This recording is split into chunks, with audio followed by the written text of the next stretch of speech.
I sat on a weathered wooden bench outside Vanderbilt University Hospital. My fingers clenched so tightly that my knuckles turned white. The spring air carried the sweet scent of blooming dogwoods, and sunlight shimmered against the glass facade of the hospital, but none of it touched me. Behind those walls, my husband, Michael Carter, lay in the intensive care unit, fighting for his life against an enemy we never saw coming. People passed by laughing softly, talking about weekend plans, where to eat dinner, or what to plant in their gardens. For just a second, I wished I could be one of them, another woman enjoying a warm afternoon, free from the weight that now lived in my chest. But that wasn't my world anymore. My life had narrowed to a single hospital room and the relentless beeping of medical machines. Michael had always been unstoppable. He could work 10 hours building custom furniture, then come home, cook dinner, and still ask about my day with genuine interest. His smile could make you believe everything would be okay, even when it wasn't. He was my safe place, my steady ground. And now, watching him fade, I felt like I was sinking into quicksand. 6 months ago, we thought we had forever. We dreamed of vacations we couldn't yet afford, a bigger house for the children we still hoped to have, maybe even a dog. But then Michael came home one night, pale and exhausted, brushing it off as just a long day. The fatigue lingered, deepened. Then came the bruises, and the nights where he struggled to catch his breath. The diagnosis felt unreal. Autoimmune, aplastic anemia. His own body was destroying his bone marrow, shutting down the very factory that made his blood. Without a stem cell transplant, the doctor said, there was little hope. I tried to stay strong for him, holding his hand and whispering, "We'll get through this." But every night I broke down alone in the bathroom, sobbing into a towel, so he wouldn't hear. Because I knew something Michael didn't. He had no family. He'd grown up in foster care, never knowing his parents, never even certain if he had siblings. Without close relatives, finding a donor match was almost impossible. We joined the National Registry, but the doctors were honest. The wait could take months, maybe years. And Michael didn't have that kind of time. Earlier today, his doctor pulled me aside. "Ileana, we're running out of options. If we don't find a donor soon." He didn't finish. He didn't have to. I sat there, tears spilling down my face, feeling utterly powerless. I was a nurse. My entire life was about helping people heal. Yet I couldn't heal the man I loved most. I thought of our little wooden house outside Nashville, the rocking chair he built for me on our first anniversary, the note he once wrote to on my always still framed by the kitchen door. The thought of losing him crushed me, and still, deep down, a cold voice whispered that I might have to prepare for it. I hated myself for even thinking it. But grief was already wrapping icy fingers around my heart. Then, just when it felt like the world couldn't be more cruel, I overheard something, a conversation that would change everything. I met Michael on a night when life felt light and ordinary. It was before hospitals and medical charts filled our days. I'd just finished my final nursing school exam, exhausted but free, and my friends dragged me to a little cafe in downtown Nashville. It wasn't fancy, an old brick building with creaky wooden floors, and the smell of roasted coffee hanging in the air. That's when he walked in, carrying a paper bag from the hardware store, jeans, dusty from work. He had a quiet confidence that made you look twice. When our eyes met, he smiled shyly and asked if the seat across from me was taken. We ended up talking for 3 hours about everything and nothing. How he loved building furniture, how I wanted to work in pediatrics, how we both hated olives but loved peach cobbler. When he laughed, really laughed, his eyes crinkled at the corners. Something in me just knew. From that night on, Michael became a constant. He showed up with little surprises, a jar of honey from a roadside stand, a bouquet of wildflowers wrapped in butcher paper, a book he remembered I'd once said I wanted to read. He had a way of turning the ordinary into something magical. 2 years later, we stood beneath an old oak tree exchanging vows. I wore my mother's pearl earrings, and Michael cried openly when he saw me walking down the aisle. He was never afraid to show love without holding back. We bought a small fixer-upper on the edge of town. Weekends were spent sanding floors and building shelves. For our first anniversary, he crafted me a rocking chair. It still sits on our porch, a silent witness to countless evenings spent watching fireflies dance in the Tennessee twilight. Life wasn't perfect, but it was ours. The only thing missing was children. We started trying soon after the wedding, expecting it to be easy, but months passed, nothing. Doctors said my body wasn't cooperating. We tried treatments, hormone shots, endless appointments. Then IVF, twice, both times ending in heartbreak. Each negative test left me feeling more broken. But Michael never once blamed me. On the nights I cried until my head ached, he would hold me and whisper, "Eliana, this doesn't change how much I love you." He even suggested adoption, talking excitedly about how many children needed homes, how we could still have a family. I wanted to embrace that dream, but part of me still longed to see a child with his blue eyes and that crooked half smile he wore when he was trying not to laugh. After another failed cycle, I collapsed into his arms, apologizing through tears. "You deserve a wife who can give you a family." He tilted my chin so I'd meet his eyes and said, "Eliana, I didn't marry you for children, I married you for you. You are my family." That was Michael, steady, kind, and utterly selfless. He could have been angry, resentful, distant, but instead he loved without condition. We always chose love, no matter what. Looking back now, I see how those struggles shaped us for the battles ahead. The nights we held each other through disappointment, the dreams we reshaped together, they became our blueprint for weathering the storm we didn't see coming.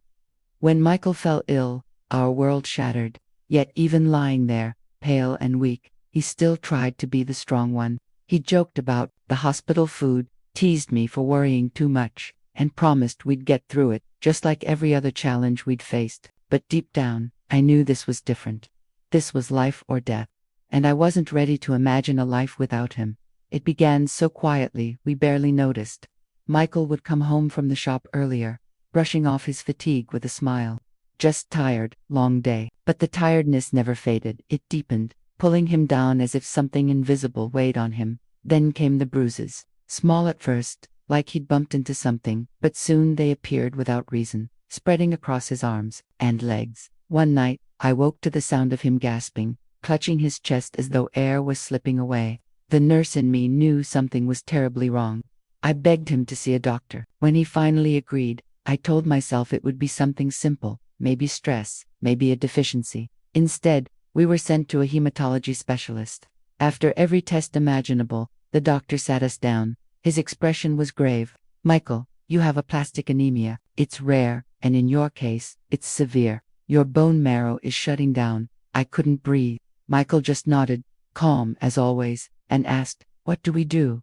The answer was simple and impossible. He needed a bone marrow transplant. Without it, his body couldn't produce blood cells, but the procedure required a perfect donor match, usually a sibling or close relative. Michael had none. He'd grown up in foster care, never knowing his parents, never meeting any siblings. We signed up for the National Donor Registry immediately. But the doctors were honest. Finding a match could take months, maybe longer. Michael didn't have that long. The disease moved fast. He grew pale, his hands trembling when he tried to lift even a cup. The man who once worked into the night now struggled to cross the living room. Still, he made jokes about hospital gowns, about finally trying the bald look when his hair thinned from medication. And at night, when he thought I was asleep, I'd hear him whispering prayers, not for himself, but for me. I smiled for him, told him, "We're going to beat this," while silently battling my own fear. Fear of losing him, fear of waking up to an empty house, fear of facing a life I'd never imagined. One afternoon, after another transfusion, the doctor pulled me aside. His voice was gentle, but final. "Eliana, we're running out of options. If a match doesn't come soon, he doesn't have much time." I'd faced death before as a nurse, but nothing prepared me for the thought of losing Michael. I stepped into the hospital courtyard, desperate for air. That's when I overheard two hospital staff on break. "You know that guy in ICU, Carter? He looks just like this man in Pine Hollow." Spitting image. My heart stopped. Pine Hollow, a quiet mountain town just a few hours away. Could it be coincidence? Or could Michael have family out there? Someone who might be a match. For the first time in weeks, I felt something I hadn't dared to feel. Hope. Fragile, trembling hope. Michael had always wondered if there was someone out there with his eyes, his crooked smile, someone who shared his blood. Once, he'd even thought about searching for his birth parents, but fear of rejection kept him from trying. Now, family wasn't just an idea. It could mean life or death. That night, I barely slept. Sitting at his bedside, I whispered, "I'll fix this, Michael, whatever it takes." The next morning, I filed for emergency leave. My boss hugged me and signed the papers without asking questions. I packed a bag with no plan, only a photo of Michael, and that single thread of hope before leaving. I went to his room. He smiled faintly.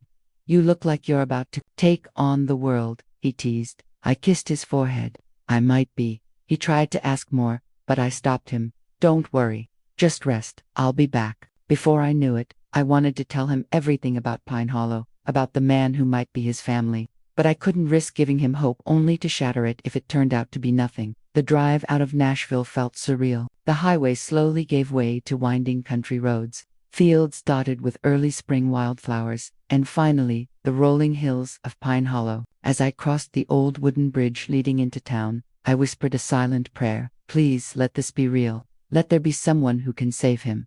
I parked near a small general store and stepped out, clutching my phone tightly. Life here moved at a gentler pace, farmers unloading feed sacks, an elderly woman sweeping her porch, kids riding bicycles down dusty streets. Every face I saw, I studied carefully, searching for traces of Michael's sharp jawline, his eyes, anything. Inside the store, I approached the clerk, a man in his 50s, with kind eyes. "Excuse me," I said softly. "I'm looking for someone. I don't know his name, but people say he looks like this." I showed him Michael's photo. The man's eyes widened. "You're probably talking about John Henderson. Lives out by the cornfields on County Road 6. He does look like that." My heart skipped. "Could you give me directions?" He did, and I thanked him before heading back to my car. My hands trembled on the steering wheel as I drove toward what could be the answer to every desperate prayer I'd whispered for months. County Road 6 was little more than cracked pavement winding through tall pines and open fields. A fine drizzle began to fall, clinging to my windshield and softening the edges of the horizon. I slowed when I spotted a weathered mailbox with faded white letters, Henderson. The house behind it was old, surrounded by a patch of corn stubble and muddy tire tracks. A rusted swing creaked in the wind. Somewhere in the distance, a dog barked. I sat in the car for a moment, my pulse thundering.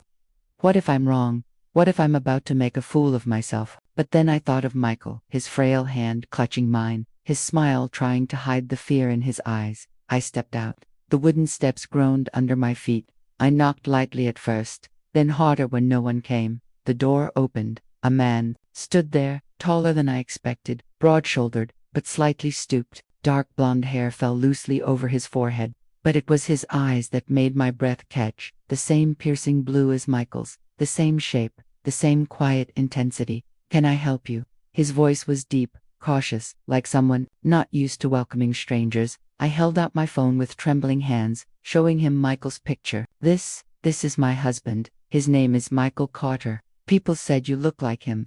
The man stared at the screen for what felt like forever. His expression shifted confusion, disbelief, and something almost painful. He rubbed the back of his neck. "Well, I'll be damned." His gaze softened. "Who are you, Ileana?" "I'm his wife." He stepped aside. "You'd better come in." Inside the house was humble. Wooden floors, mismatched furniture, and the faint smell of coffee and motor oil. He gestured for me to sit. "You're saying he's your husband?" I nodded, clutching my bag. "He's in the hospital. Very sick. He needs a bone marrow transplant. They told us he has no family, but then I heard about you, and my voice cracked. I had to come." The man, John Henderson, leaned forward, elbows on his knees. He studied the photo again, shaking his head.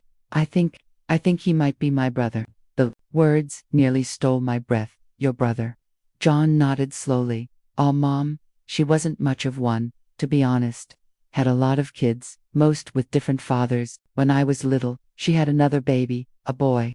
She said she wasn't keeping him, signed papers at the hospital and left him there. I was too young to do anything, but I never forgot. Always wondered what happened to him." His voice broke. "I didn't even know his name until now." Tears blurred my vision. Michael's been searching for family his whole life. He thought he was completely alone. John's jaw tightened. He stood abruptly. "I'll do it. The transplant. I don't even need to think about it. He's my brother. If there's a chance I can help him live, of course I will." He grabbed his truck keys. "When do we go?" I stared at him for a moment, stunned. I'd imagined pleading my case, maybe even begging, but there was none of that. It was as if he'd been waiting for this moment his entire life. We left Pine Hollow that evening, rain streaking the windshield as John followed me in his old pickup truck. My chest felt lighter for the first time in months. Fear was still there, but now there was hope. When we arrived at Vanderbilt University Hospital, I led John through the white halls to Michael's room. Michael was awake, pale but alert. His eyes lit up when he saw me, then shifted to John, narrowing in confusion. No one spoke for a long moment. Michael's lips parted, as if seeing a ghost. John stepped forward, voice thick with emotion. "I think I'm your brother." Michael blinked, tears instantly welling. My brother. I watched as two men, strangers yesterday, brothers today, locked eyes like they were recognizing something only they could feel. Michael reached out a trembling hand, and John took it firmly. "We'll talk later," John said softly, "but right now, I'm here to save your life." The test results came back faster than I expected. The doctors wanted to move quickly. Michael's condition was worsening. The hematologist entered with a relieved smile. "He's a strong match, one of the best we've seen." I turned to John, tears spilling over. "Did you hear that? You can save him." John's eyes glistened, a mix of shock and resolve. "Then let's do it. When do we start?" That night, Michael and John finally sat together. I lingered in the doorway, giving them space. Their voices were low at first, hesitant, then warmer with each passing minute. Michael's voice cracked. "I used to dream about having a brother. Thought it was silly, like it could never happen." John chuckled softly, his voice thick with emotion. "Funny how life works. Dreaming about a house you'll never live in, and yet here you are, real. Guess life had other plans, huh?" He hesitated, then added quietly, "I'm sorry I wasn't there, Danny. I didn't even know." "You don't have to be sorry," Michael replied, gripping John's hand with surprising strength for someone so weak. "You're here now. That's all that matters." When I stepped back into the room, Michael looked at me with damp eyes and whispered, "I have a brother. I'm not alone." I kissed his forehead and smiled, whispering back, "You never were." The procedure was scheduled for the next morning. I barely slept, my mind racing through every possible outcome. John, on the other hand, was cracking jokes with the nurses as they prepped him for the donation. "Never thought I'd be giving my bone marrow to a guy I met yesterday," he teased, then glanced at Michael and added softly, "But I'm glad it's him." The hours crawled by, but finally, it was done. The transplant went smoothly. Michael was moved to recovery as the new stem cells began their life-saving work. I sat beside him, holding his hand, feeling warmth return to his skin. For the first time in months, a hint of color touched his cheeks. John came in later, looking tired but content. Michael reached out weakly, clasping his brother's arm. "You just gave me a second chance," he whispered. John smiled. "Guess we're even now. You gave me family." This time, I couldn't hold back the tears. For months, I had carried so much fear, so much loneliness. But now, between these two men who had found each other against all odds, I felt something I hadn't dared to feel in so long. Peace. Outside, Nashville's skyline shimmered under the evening lights. I thought about how quickly life could turn despair to hope, loss to gain sometimes in just days. For the first time in months, I let myself breathe deeply and believe that Michael might survive, and that we'd been given a gift far greater than we'd ever asked for. The days after the transplant felt like stepping into a new world, one where hope outweighed fear. Michael's body responded well. Each morning, I searched for small signs: a steadier voice, a firmer grip, more color in his face. John stayed close, sleeping on an old pull-out chair in the waiting area when hospital rules kept him out of Michael's room. He never complained. One evening, I brought him coffee and found him gazing at Michael through the glass, awe in his eyes. "He's really my brother," he murmured, almost as if convincing himself. Michael grew stronger. One crisp autumn afternoon, he took his first steps outside. I walked beside him through the hospital garden, sunlight flickering through the golden leaves. "I forgot how good fresh air feels," he whispered, squeezing my hand. A week later, Michael was discharged. We returned to our small wooden house on the edge of Nashville. John, following in his old pickup truck, now a permanent part of our lives. The house felt different now, fuller, like it had been waiting for this moment. In the weeks that followed, John became a steady presence. He and Michael sat on the porch many evenings, swapping childhood memories, Michael recalling fragments from foster homes, John filling in pieces about their mother and the siblings Michael never met. One evening, John handed Michael a worn pocketknife with their father's initials carved into the handle. "It's all I have left of him," he said softly. "I want you to have it." Michael's hands shook as he took it, silent tears rolling down his cheeks. When the community of Pine Hollow heard the news, they sent cards, prayers, and small gifts. Strangers wrote things like, "Family is everything. Hold each other close." Their kindness reminded me that goodness still existed, even in the hardest seasons. Months passed. Michael's hair thickened, his laugh returned, and he began building furniture again, slower than before, but with the same creative spark. One evening, he led me outside to the porch, where a brand new rocking chair waited. "For you," he said simply. I sat down, tears blurring my vision as I rocked gently, the wood creaking in the cool night air. We welcomed John into our traditions, dinners filled with laughter and quiet gratitude. Sometimes, I'd catch Michael and John sharing small, knowing smiles. Still amazed, they had found each other. One golden autumn evening, Michael and I walked down a tree-lined road near Pine Hollow, leaves swirling in the breeze. John walked ahead, laughing as he carried his young niece, his best friend's daughter, on his shoulders. "You know," Michael said, squeezing my hand, "I used to think being an orphan meant I'd always be alone, but I was wrong. I have you, and now I have him too." I met his gaze, the truth of his words sinking deep. "Family isn't always about blood," I whispered, "but sometimes it isn't. It's beautiful." That night, we sat around a bonfire behind John's house, the flames casting a soft glow on everyone's faces. I felt certain we were going to be okay. Life had broken us, yes, but it had also put us back together in ways we never expected. Rested my head on Michael's shoulder, listening to John tell a story from their childhood. This is it, I thought. This is what healing feels like.